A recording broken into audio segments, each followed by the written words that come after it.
Okay, so I'm going to try to refoam these speakers. Optimus, the Lineum. Yeah, these should be pretty cool when they're done. Hmm.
So that's basically what I was trying to accomplish, is just getting that surround back on there. It's not pretty, it's not perfect, but it'll work. All right, time to put the cabinet together.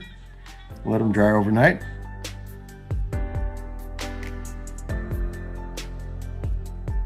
All right, guys, grab your razor blades, your 30 grit brushes, and a fresh foam kit.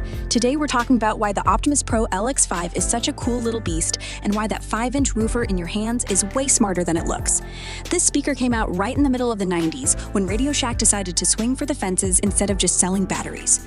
Short production run, limited numbers, built around a wild linium dipole tweeter on top, and a die-cast aluminum cabinet that feels like it was machined on a CNC instead of slapped together out of particle board. These things still show up cheap at estate sales, and once you refoam that woofer, they absolutely sing.